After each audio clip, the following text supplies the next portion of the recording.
So we're going to have a look at the two-part Invention in C major by Bach. And it's the first of a set of 15, and he's working through the keys, not quite all of them, but quite a few. And like in the Well-Tempered Clavier, he starts in C major. And it presents as a lovely little conversational piece between the right hand and the left hand. But as I'm going to show you, there's a lot in there that kind of makes it a masterpiece of engineering. So the very first subject he sets out is this. And then he immediately repeats it just a fifth higher, exactly the same. Really the same, one note changed. And then we're just going to have a look at how that breaks down. Now you can see the different motives, the different fragments, because he repeats them in different guises as we go through. So by looking at the repeats, we can work out how to break this subject down. So we've got the first little motif is this. And then you have this. And finally this.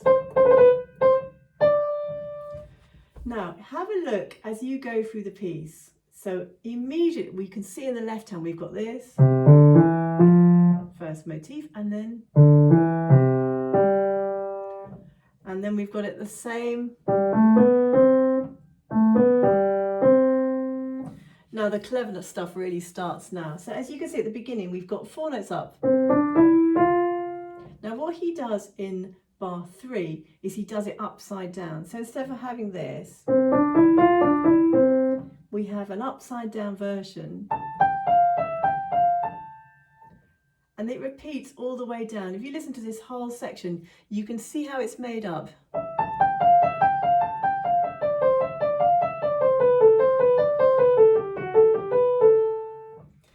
Also, there's something really clever going on in the left hand. As we talked about the first motif. Have a look at the left hand in bar 3. What does this remind you of? Now it's not semi-quavers anymore, it's quavers, but it's the same 4 notes going up, which fits brilliantly with the right hand.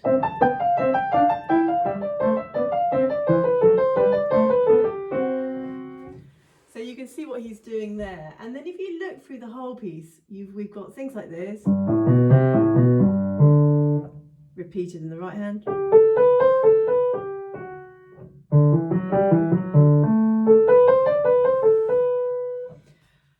And he uses these elements over and over again. If you look onto bar 15, we've got this.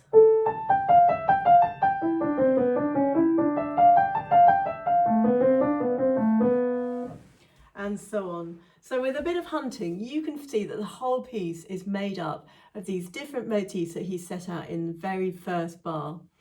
Now, I love using this piece first thing in the morning. You're feeling a bit stiff, nothing's quite working, you haven't made contact with the keys yet, you've got your coffee on the side, and you just obviously this piece could just be played with digits, but it's no fun and it doesn't kind of get you moving. So at the beginning of the day, I use the breaking up of the motifs just to get myself going. So the first notes, if you just roll your elbow around, it feels really nice. And some real contact with the bed of the key as well feels great. Just make that feeling of contact with the piano.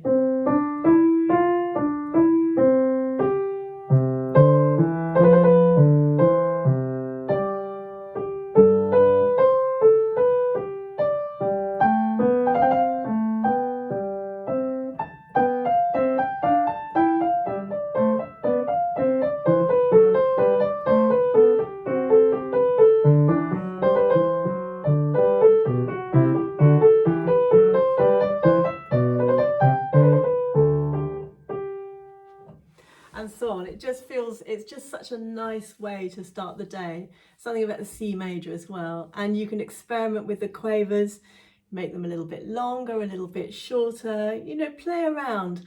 And as you build in slight pauses in between each motif, you're building in a sense of phrasing which you'll then hear when you're playing it at a faster tempo. So anyway, there we are. That's an introduction.